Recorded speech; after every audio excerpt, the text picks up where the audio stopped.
andyan din po si Engineer. Ayun siya. Ayan, nagpupruning po siya ng mga kalamansi natin. So, yung mga kalamunding na nakakalusot na tumutubo, yun, naalis na yun.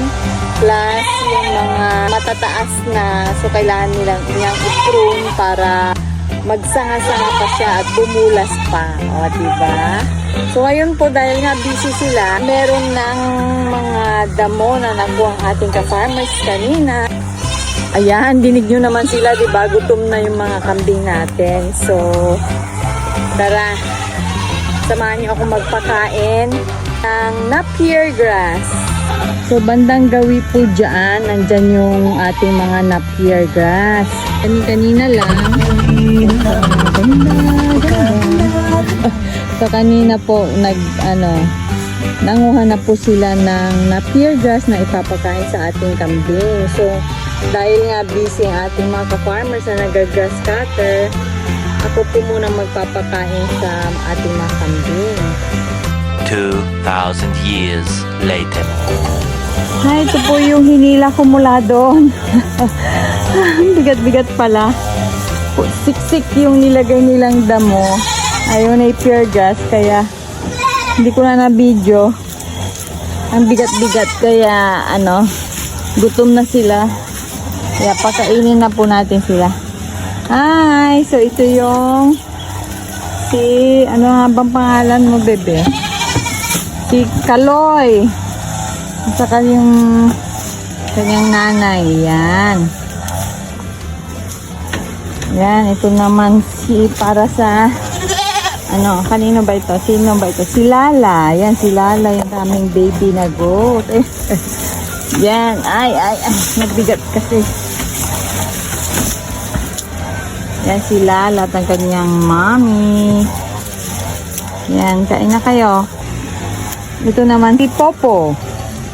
Popo, wait lang. Kuha ko ng food mo, Popo, ha? Yan, kuha tayo dito. Ayan, so ito po ay Napier grass. Ang dali lang po itong dumami. So, kapag meron kayo nito at naparami nyo, wala na pong problema sa pagkain sa mga kambing natin. Ito naman po si Whitey. Yes, buntis po siya. So around September or October na po yan mga anak. And hopefully makadalawa din kami at puro babae sana. Ayan, nagkikikain ko sa kapitbahay. Wait lang, Whitey. Paulit tayo dito. Mamaya ko na ayusin mga ka-farmer dahil ang bigat-bigat pala nito. Isang sako, siksik. Ito, Whitey, oh. Ayan, so usually po, napakawalan po namin sila tuwing alas 10 ng umaga hanggang diretso na po yan ng hapon. Kaya busog na busog po sila sa labas ng kanilang kambing house.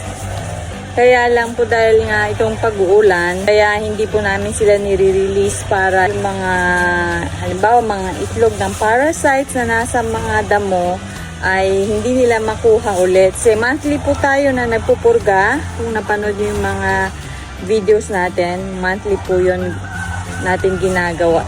At ititrain na po ni Engineer ang ating bagong ka-farmers para i-assist naman siya. Ayan guys. O sige, pawis na.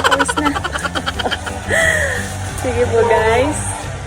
Bye mga ka-farmers.